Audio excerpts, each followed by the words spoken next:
The night you proposed up in Falla, Johnny Quigley and his all-star band were playing when you winked and you whispered, "Do you want to be buried with our ones?" "Deed na do," says she, "indeed na do." The morning you quaked at the altar, Father Walter goldered at you. "Now, Jimmy Pat Barney, do you take Tessie McCarney to love her and cherish her too?" "Deed na do," says he, "indeed na do." Do you mind later on in Bundoran, on the night of the day that you wed, you were oxtered upstairs by your cousin and you snored like a corpse in the bed? "Deed na do," says he, "indeed na do." They've stuck it together for 40 years and they'll see the whole shooting match through. Says Tessie McCarney to Jimmy Pat Barney, "Tell us this, do you still love me too?" "Deed na do," says he, "indeed na do." "Deed na do, didn't I tell ya I do?"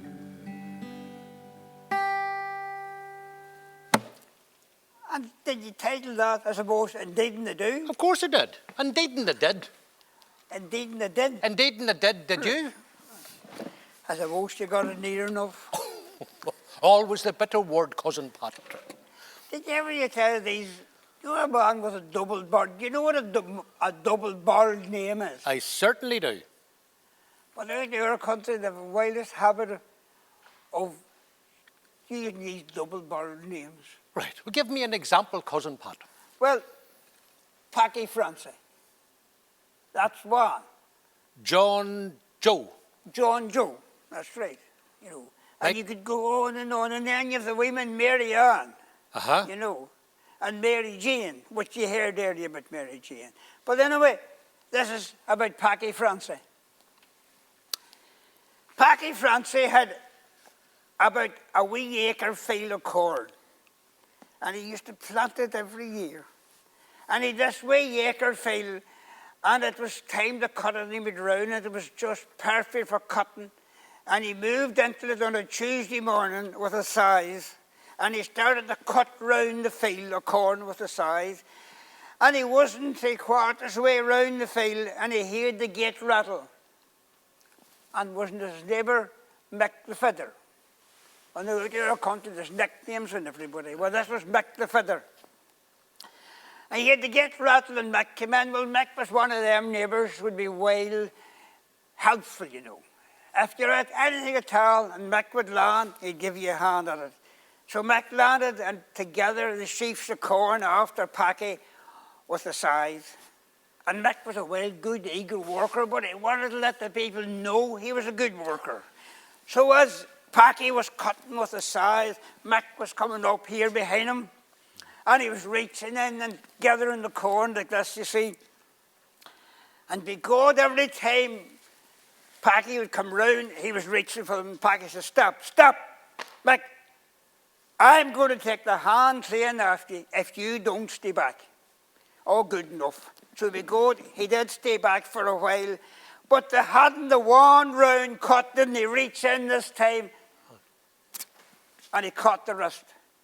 And he took the wrist clean off him, just above the knuckle there. The whole lot was stopped. And Packy went down and he jumped the march ditch and he went straight for the house.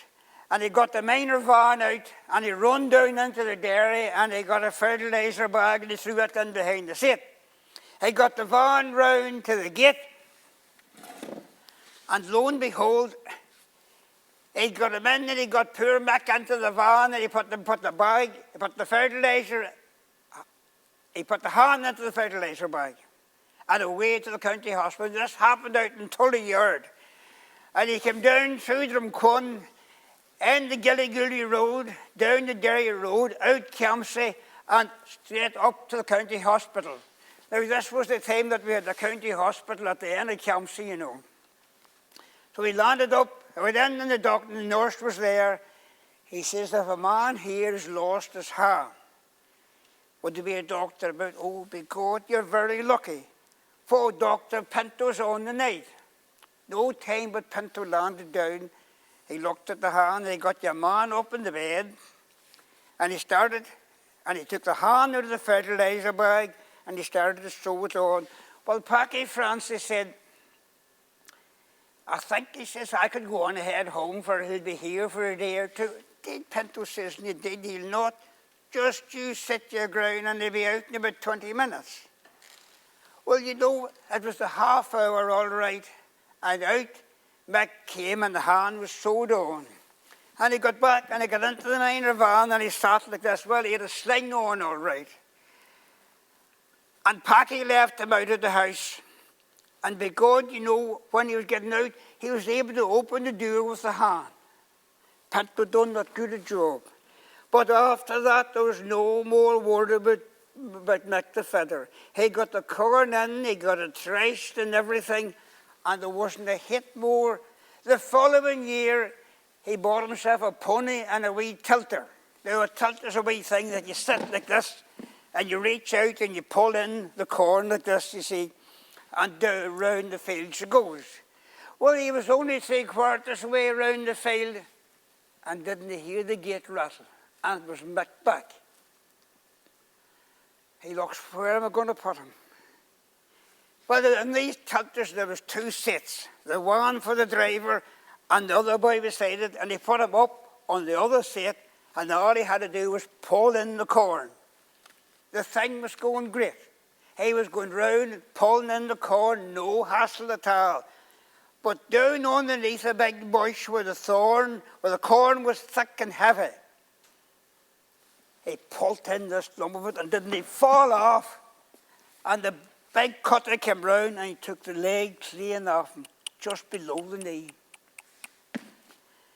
God, the whole handle was stopped, and away went Packy like the hammers of hell, out over the march ditch, into the house, got into the van, and the fertilizer bag was still there from the year before. And he threw the leg into the fertilizer bag, back, down through the town, out through the Gilly Road, in the Derry Road, out Campsie, up to the hospital. And you'll not believe it, but Pinto was on that night too.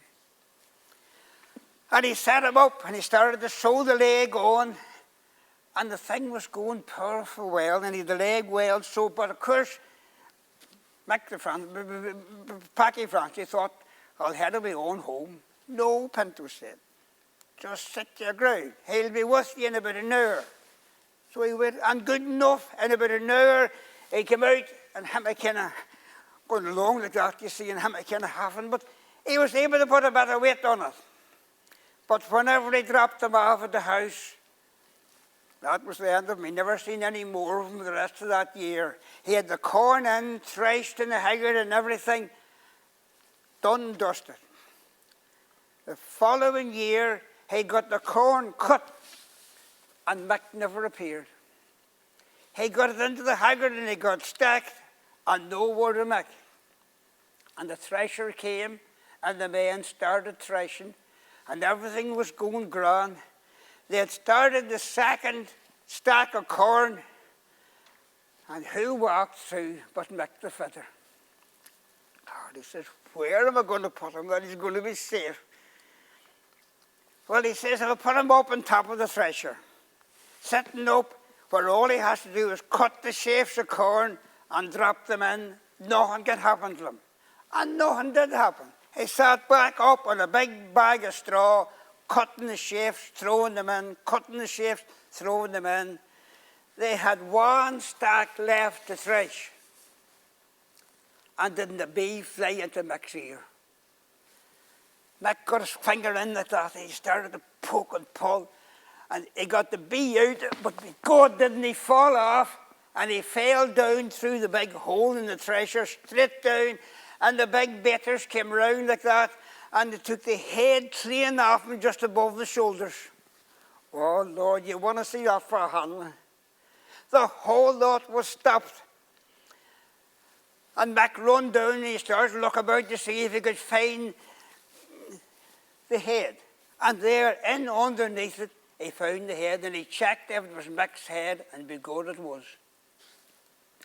He shouted to the boy, go round and get the miner van and you'll find a fertilizer bag behind the back seat, throw it into me. He threw the head into the fertilizer bag and he dragged poor Mac out and he put him into the passenger seat, and away like the hammers of hell, down through the town, out through Gilly Gully, in the Derry Road, out Campsie and up to the county hospital.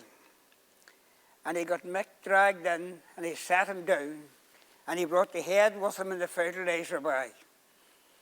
And Pinto came over and looked. He was lucky enough that Pinto was on that night. He looked at him. He says, have you the head with you? He says, I have. It's over in that fertilizer bag. So Pinto walked over and he started to loosen the fertilizer bag, the string tied on it. And when he opened it, he looked in. God, he says, no. Whoever put the knot on the fertilizer bag, you suffocated him. There's nothing I can do for you, I'm sorry. Oh, poor Packy walked around the place and he didn't know what to do.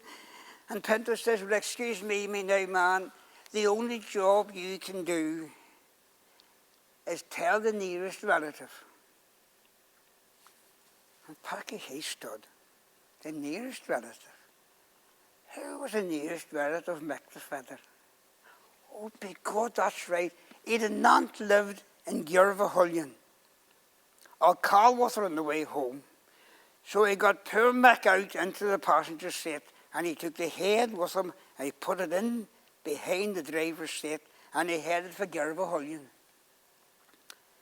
Well, he went down a wee long narrow lane and down there was a wee house with a nice wee lace window and a light on in it good enough. He didn't know what he was going to do. He took the fertilizer bag with him out anyway and he knocked on the door. And this wee woman opened the door and she says, come on ahead in, don't be standing out there a cold night like that. And he came in and he kept the fertilizer bag round behind him like this, you see, and he says, to by any chance, did you have a nephew called Mick the Feather? Oh, she says, I had. Mick was my most favourite nephew. He knew he was in trouble right away, and what could he do? So he just put his hand into the bag and he lifted out the head. He says, by any chance would that be your nephew, Mick the Feather?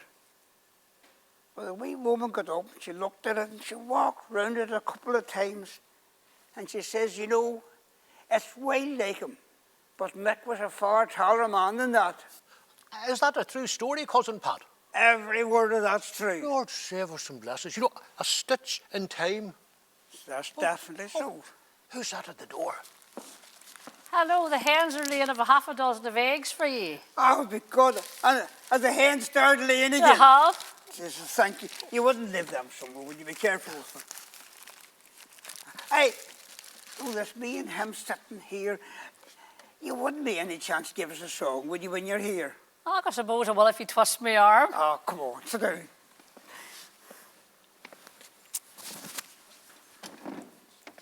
In the year 1972, the Lord called to heaven the Son kind and true. There was sorrow and grief in the town of Drumquin, for the great champion Lilter will ne'er see more. God rest you, Mickey, will cherish your name. To your own native town you brought honour and fame. You Lilters may come and I'm sure they'll be grand, but there'll ne'er be another like Mickey McKeon. Da-da-dee-ay-day, da-da-dee-ay-day, da-da-dee-ay-day-day-da.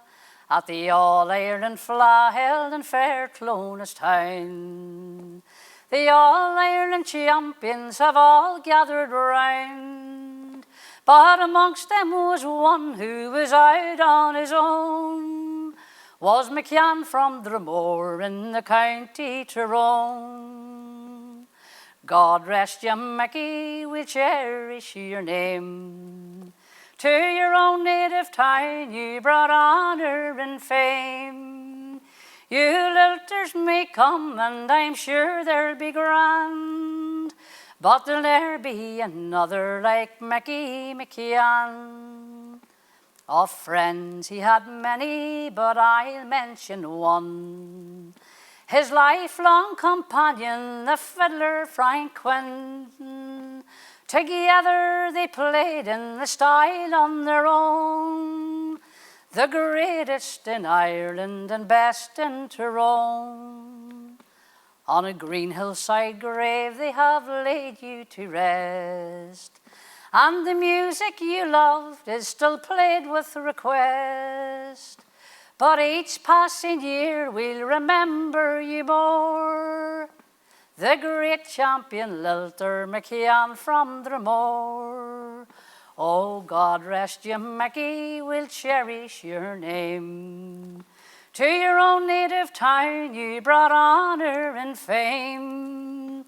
You lilters may come, and I'm sure they'll be grand, but there'll ne'er be another like Mickey McCann. Diddly-atle-datle-dum, diddly-atle-datle-dum, diddly-atle-dump-a-datle, diddly-datle-da, a-datle-datle-dum, diddly-atle-dump-a-dum, diddly-atle-dump-a-datle, diddly-datle-da. Very good, Patricia. Thanks, Pat. Beautiful, beautiful. That's powerful, isn't That it? is wonderful, wonderful. Lord, I'd love to be able to sing like that. Well, we can all hope and dream, Patrick. No harm. Come here. Patricia, would there be a chance I could bend your arm a bit farther, and you might give us another song? Okay, I'll sing you one more. Right. Just a sprig of Irish heather that's seen all kinds of weather, withstood the heat of summer and survived the winter snow. I'm sending to remind you of the friends you left behind you in Tyrone among the bushes in the days of long ago. An Irish mother writing till her son so far away said, I meant to send a shamrock to wear on Patrick's Day, but the shamrock is a tender plant and its beauty soon would fade. So a sprig of Irish heather I am sending you instead. Just a sprig of Irish heather that's seen all kinds of weather, withstood the heat of summer and survived the winter snow. I'm sending to remind you of the friends you left behind you in Tyrone among the bushes in the days of long ago. Do you remember Corradina and the Mass Rock standing there, where we oft times knelt together and you'd lisp a childish prayer? Many times since then I'll wonder where the evening shadows fell, and I plucked the heather from the spot where once we used to kneel. Just a sprig of Irish heather that's seen all kinds of weather, withstood the heat of summer and survived the winter snow. I'm sending to remind you of the friends you left behind you, enthroned among the bushes in the days of long ago. Now the years for me are slipping, and I know I'm growing old, by the fireside lonely sitting, when the nights are dark and cold. But I know your smile will cheer me and make sunshine out of bloom. So come back to me, Acushla, when the heather is in bloom. Just a sprig of Irish heather that's seen all kinds of weather, withstood the heat of summer and survived the winter snow. I'm sending to remind you of the friends you left behind you, enthroned among the bushes in the days of long ago. Okay, Pat. Beautiful, beautiful. You know, it is absolutely wonderful, Patricia, to hear the songs from Drumore, because that is where my antecedents come from, believe it or not. Lovely. From a wee cottage in Cornamuck and a wee cottage in Lissonaden. And as I was growing up, my father used to use words to describe me, and I think he got them from those cottages. He used to call me as a child, he said I was nothing but a hallion. And then sometimes I'd look at him and he'd say, you're an Omadon, son, or a gulpin. A gulpin. Words like that, and then I was 18 years of age before I discovered what he was really saying to me.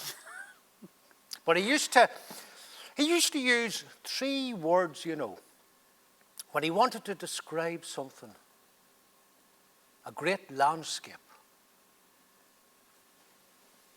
Boys, oh boys. A great book he had read. Boys, oh boys. A beautiful woman. Boys, oh boys. Boys, oh boys. I bet you never heard boys, oh boys in a song. No. Well, you're going to hear one. But a wee cottage in Crockdun, a wee Ceilí house, we have many's the great night. It's all about an old shepherd up there. It's a Christmas song, but it's picking up in the Drumore theme and the way we use words. The Shepherd's Christmas. Charlie O'Kane from the hills of Crockdun was a man of few words and a master of none. He lived all alone, a shepherd by trade, and he carried the crook his grandfather made. While looking his flock one cold winter's night, a star in the east seemed to sparkle so bright, and he could neither explain nor comprehend why.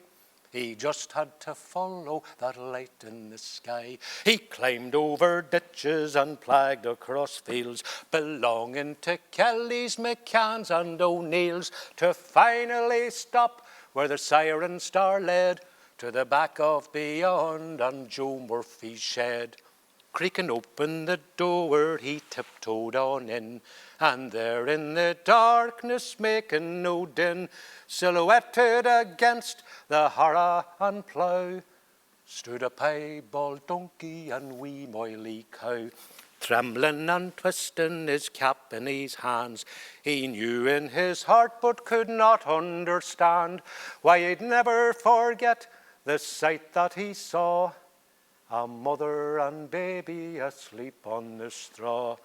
From that moment on, life was never the same for that poor mountain farmer, Charlie O'Kane.